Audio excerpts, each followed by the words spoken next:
You are born in the Great Palace of Constantinople, sometime around the 10th century. The specific year doesn't matter, because the room is always the same. It is the porphyra, the purple chamber, lined with stone the color of clotted blood. This is where emperors are born, a geological womb meant to sanctify your first breath. Your father is the Basileus, God's supposed shadow on earth, a man whose face you know better from gold coins than from fatherly affection. Your mother is the Augusta, a woman who mastered the art of wielding power through whispers and strategically arranged marriages. They are not your parents. They are your architects. Your fate was sealed the moment you left the womb. You are Porphyrogenitus, born in the purple. It's not a blessing. It's a brand, seared into your soul, signifying that you are not a person but a political asset. Your path is hereditary, a gilded curse passed down like a crown or a chronic disease. You remember being 5 years old, walking through the palace gardens. Your hand is held not by your mother, but by a towering eunuch, a guardian whose real job is to be your warden. You see an old man sitting on a bench, a man with hollowed, scarred-over sockets where his eyes should be. He is your uncle. He was your father's rival for the throne once. The eunuch pulls you along, whispering that this is what happens to those who reach too high. This isn't a warning. It is your curriculum. This is your first, most important lesson in Byzantine family values. Childhood officially ends at 7. There is no ceremony, just a change in tutors. Your nursery is replaced by a cold chamber in the palace, a place where maps cover the walls like funeral shrouds. The transformation begins here, under the watchful eyes of men who have forgotten how to smile. Your days are a grueling marathon of contradictory lessons. In the morning, a gaunt monk teaches you theology, forcing you to memorize the precise nature of Christ with the threat of divine and immediate retribution. You learn that the emperor is a living icon, a sacred vessel for God's will. In the afternoon, a scarred general takes over. He teaches you strategy, using lead figurines to reenact brutal slaughters. He teaches you that the emperor is a target, a fragile piece of meat that everyone wants to devour. One day, you misidentify a line from Gregory of Nazianzus. Your theology tutor makes you kneel on dried chickpeas for 3 hours, contemplating your soul's imminent damnation. The next week, you fail to spot a feigned retreat in a mock battle plan. The general backhands you across the face, the ring on his finger splitting your lip. A moment of doubt is a lifetime of exile, he growls, as you taste your own blood. The pain is the point. The humiliation is the lesson. They are systematically rewiring you. Empathy is a weakness, they teach you, a flaw that can be exploited by your enemies. Individuality is a heresy, an affront to the sacred, impersonal office you are meant to inherit. Your childhood friendships are carefully monitored, then pruned away before they can become loyalties. You are being hollowed out, scraped clean of anything that makes you human, and refilled with ceremony, suspicion, and the crushing weight of the divine. They are not raising a boy. They are forging a tool. The story they tell the world is a magnificent lie. You are the anointed of the Lord, the defender of the faith, the glorious, golden ruler of the civilized world. You are a hero, a scholar, a saint in imperial boots. But the gilded lie falls apart the moment you have to use the palace latrine. The reality of your daily existence is vile. Hygiene is a theological concept, not a practice. The grandeur of the palace is perfumed with the ever-present stench of human waste and decay, thinly masked by clouds of cloying incense. Vermin skitter behind priceless silk tapestries. Your diet is a monotonous parade of heavily spiced meats and watered-down wine, a guaranteed recipe for the excruciating agony of gout. Every meal is a gamble, a game of roulette with food poisoning, and that's before you even consider the very real possibility of actual poison. Your health is a constant, simmering crisis. A common cold could kill you. An infected tooth could kill you. The court physicians, with their theories of humors and their faith in bloodletting, are more likely to kill you than any assassin. You are surrounded by gold, but you live in a state of biological squalor, a god-king trapped in a fragile, decaying body. And then, one day, You become the legend. The year is 941. You are the master, the Basileus. Lookouts on the northern coast have sent panicked reports. A vast fleet of ships, a forest of masts, is sailing south. It is the Rus, the barbarians from the cold lands, and they are coming for the Queen of Cities, for Constantinople itself. Your advisors are a quivering chorus of despair. They beg you to offer tribute, to pray for a miracle, to barricade the gates and wait for the inevitable. The stakes are absolute. It means your city in flames, your people slaughtered or sold into slavery, and your golden throne melted down for scrap. But the years of brutal training have forged something other than fear in you. They have forged a cold, hard calculus. You ignore the council. You walk to the naval command. You utter two words, the siphons. You stand on the sea walls of the Theodosian fortifications, the wind whipping your purple cloak. Below, your fleet of dromons, swift and low in the water, sail out to meet the clumsy Rus's longships. Your enemies laugh. They see your small ships and expect an easy victory. Then, on your signal, your ships unleash hell. From bronze tubes mounted on the prows, a torrent of liquid fire erupts with a sickening hiss. It is the Igron Pyre, the wet fire, your empire's most guarded secret. It is a sticky, resinous nightmare that cannot be extinguished by water. It clings to wood, to flesh, to rigging, burning with an unholy green and black smoke. The Rus's fleet, so confident moments before, becomes a floating abattoir. You watch, with clinical detachment, as entire ships are consumed in seconds. You hear the screams of burning men echo across the Bosphorus, a sound that will visit you in your sleep for years to come. You don't feel triumph. You feel nothing but the cold satisfaction of a problem being solved. The enemy is annihilated. The city is saved. You ride back through the Mies, the main thoroughfare, and the people scream your name. They throw flowers. They weep with gratitude. They see you not as the man who just calculatedly incinerated 1,000 souls, but as the hand of God himself. Your reputation is forged in that fire. You are a living victory, a legend. But the legend has to wake up the next morning. The cheers fade, but the schedule remains. Your typical day is a masterpiece of soul-destroying monotony. You are awoken before sunrise by a retinue of silent eunuchs who bathe and dress you as if you were an oversized doll. You then lead a procession to the Hagia Sophia for morning liturgy, a 2-hour ordeal of chanting and incense. Then, it's hours on the throne, the Chrysotrachlinos, listening to an endless stream of petitioners arguing over land boundaries and stolen goats. Lunch is a formal, solitary affair, every bite scrutinized for poison by a taster. The afternoon is a blur of meetings with bureaucrats whose reports on tax yields and grain logistics are potent enough to anesthetize a bull. Then comes the evening ceremony, another procession, more chanting, more bowing. You are the central gear in a vast, ornate, and utterly pointless clock. It smothers you. One evening, you summon the Drongarias, the admiral who commanded the fleet. You want to thank him, to discuss the strategy, to speak to him as one soldier to another. He enters the chamber and immediately prostrates himself, his forehead pressed to the marble floor. He will not look you in the eye. He answers your questions with prescribed honorifics, his voice trembling with terrified reverence. Your divine wisdom guided us, O pious emperor. You realize you cannot have a conversation. You can only receive worship. You are a holy relic that happens to be breathing. This is reinforced by law. A forgotten statute dictates that the emperor's shadow must never fall upon a commoner. Therefore, you cannot walk in the city. Every trip outside the palace requires weeks of planning, a full military escort, and the rerouting of all traffic. You, the master of this great city, are the only one who can never truly see it. And then you have to pass the curse along.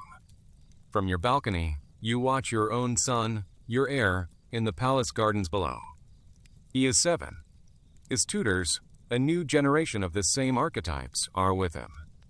You watch as the general berates him for a moment's hesitation, the sharp, cracking sound of a slap echoing faintly up to your perch. You see the spark of defiance and joy in his eyes beginning to dim. You see the cage being built around him, bar by gilded bar. You are his father, his emperor, and his chief jailer, dutifully forging the next miserable link in this glorious, damnable chain. Years pass. The laurels from your fiery victory have long since withered.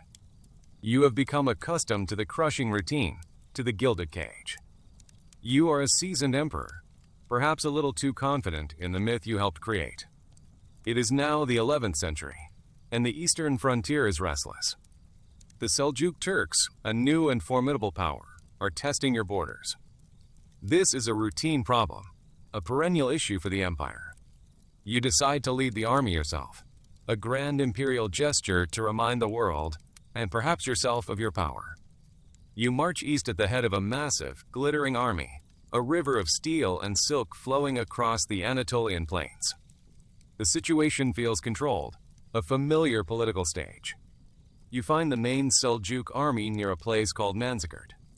Your generals convene in your command tent, the air thick with the smell of leather and nervous sweat. They are, as always, divided. Your old, loyal commanders, men who have bled for you, advise caution. They suggest a defensive strategy, letting the Turkic horsemen break themselves against your disciplined infantry lines. But there is another voice, a younger, more charismatic general from the Daukas clan, a family whose ambition is as old as your own. He speaks of glory, of a single decisive blow to shatter the Seljuks forever. He plays on your pride, reminding you of the Rus' fleet burning on the Bosphorus. Fortune favors the bold, my emperor, he says, his eyes gleaming. And you, the man trained to see a viper in every shadow, make the one fatal mistake. You believe him. You order the full frontal assault. The battle begins at dawn. The ground trembles as your heavy cavalry, the cataphracts, begin their thunderous charge. You are in the center, surrounded by your personal guard, the Varangians, axes at the ready. For hours, the battle is a maelstrom of dust and blood, the clang of steel on steel. Your forces are fully committed, locked in a brutal struggle. And then it happens. You see it from your command post, a moment of impossible clarity amidst the chaos. The Daukas general, commanding the entire reserve cavalry on your flank, suddenly reins in his horse. He gives a signal. His entire contingent, thousands of armored horsemen, turns as one and simply rides away. It is not a retreat. It is a surgically precise act of betrayal. A vast, gaping hole opens in your battle line. The Seljuk cavalry, stunned for only a second, pour into the gap. The wave of destruction rolls sideways, collapsing your army from the inside out. Your center is now an island, swamped from all sides. Your Varangian guard forms a circle around you, a wall of Nordic muscle and loyalty, but it is not enough. You watch them die, one by one, hacked down by a tide of arrows and sabers. You see the imperial standard, the golden labarum, tremble and then fall into the blood-soaked dirt. A moment later, an arrow finds your horse, and you crash to the ground. Before you can rise, you are surrounded. Your helmet is pulled from your head. You look up from the dust into the face of the Sultan. The realization is a physical blow, colder and sharper than any blade. You have not just lost a battle. You have lost the entire imperial army. You have lost Anatolia, the heartland of the empire. You have lost the sacred standard. But worst of all, you have lost the one thing that truly kept you on the throne, your aura of invincibility. You are captured. You are eventually ransomed, a humiliating transaction that costs the empire a fortune it doesn't have. You return to Constantinople, but you are no longer the same man. You are a ghost haunting your own palace. The city is silent as you pass. There are no cheers now, only whispers. They do not see their savior. They see the emperor who failed, the man who led the legions to annihilation. The internal erosion begins. Sleep offers no escape. Every night, you are back on that dusty field, watching your guards die for your mistake, seeing the standard fall over and over again. The paranoia that you once mastered now masters you. Every general is a potential Daukas. Every servant is a spy. Every flattering word from a courtier is a prelude to a knife in the back. Your mind, once your sharpest weapon, has become your most intimate enemy. To numb the haunting, you seek refuge. Not in wine, that is too common. You choose a more refined, more Byzantine anesthetic, theology. You plunge into the most obscure, hair-splitting religious debates. You summon monks and patriarchs at all hours, grilling them on the precise substance of the Holy Spirit or the doctrinal implications of using leavened versus unleavened bread in the Eucharist. You spend weeks writing treatises on heresies no one has heard of in centuries. This isn't a quest for God. It is a desperate attempt to find one small corner of reality where you can still be right, where rules are absolute, and where you can win. While you argue about the gender of angels, your remaining generals plead for troops to defend the collapsing frontiers. While you debate the wording of a prayer, the treasury informs you it is bankrupt. Your advisors, the practical men, give up and quietly begin plotting your removal. It is the slow, methodical process of your political suicide. Your reign ends not with a bang, but with a quiet, polite coup. A delegation of your highest officials, led by your own pragmatic wife and the ambitious Doukas patriarch, informs you that for the good of the empire, you will be retiring. They don't kill you. That would be messy and create a martyr. Instead, they employ a more traditional, more elegant solution. They blind you with a hot iron, ensuring you can never again lead an army or read a decree. Then they ship you to your final setting. It's a monastery on the island of Prot, a windswept rock in the Sea of Marmara. This is the empire's gilded garbage dump, the place where failed emperors and political inconvenient relatives are sent to contemplate God until they have the good grace to die. Your world shrinks to a single stone cell, damp and cold even in summer. The only sounds are the eternal, crashing waves and the monotonous chanting of the monks, a constant reminder of the faith you tried to hide behind. The smell of incense is gone, replaced by the odors of salt, mildew, and boiled cabbage. Years pass in this gray, sightless world. You are a non-person, a breathing ghost whose past is a forbidden topic. Your anticlimactic end comes not from a conspirator's knife, but from a stupid, pathetic accident. One night, shuffling along a dark, uneven corridor, you trip and fall. Your leg cracks against the edge of a stone step, opening a deep, dirty gash. There are no imperial physicians here. A monk wraps the wound in a filthy rag and murmurs a prayer. That is the extent of your medical care. The inglorious cause of your death is not treason or battle, but infection. Sepsis. A fever begins to burn through you, a fire far more intimate than the one you unleashed on the Russes. Your final moments are spent on a straw pallet that stinks of sweat and sickness. You are blind, but your mind, superheated by the fever, projects images onto the darkness. You see the face of the Doukas general, smiling. You see the golden standard falling into the mud. You see the terrified faces of your own children as you are dragged away. The monks drone on in the chapel, their chants a meaningless soundtrack to your private apocalypse. You don't die thinking of God or your legacy. You die trying to remember the feeling of the sun on your face. Your death is a quiet, lonely, undignified fading. The Basileus, God's regent on earth, ends as a piece of feverish, delirious meat. You are buried the next day in the monastery's small cemetery, under a simple wooden cross with no name. In Constantinople, your successor officially declares a period of mourning, while privately ordering your name to be stricken from most public records. Your victories are reattributed. Your failures are magnified. For a time, you are simply forgotten, a brief, embarrassing chapter in the grand imperial story. And then, after 1,000 years of silence, the final, cruel irony begins. Time, the ultimate mythmaker, goes to work. Leap forward to the 21st century. A historian with excellent teeth stands in front of the Hagia Sophia for a television documentary. He speaks your name with deep reverence. He calls your calculated slaughter of the Russes a masterstroke of naval strategy. He describes your disastrous campaign at Manzikert not as a failure of judgment and a story of betrayal, but as a tragic, heroic last stand that defined the character of the empire. Your life, the paranoia, the gout, the crushing monotony, The terror, the pathetic, lonely end, has been completely erased. It has been replaced by a story. And the story is a bestseller. The final insult is delivered by a tourist. Having watched the documentary, he stands inside the Cora Church, looking up at a surviving mosaic of your face. Your image is stern, powerful, and rendered in glittering gold. The tourist holds up his phone. He smiles.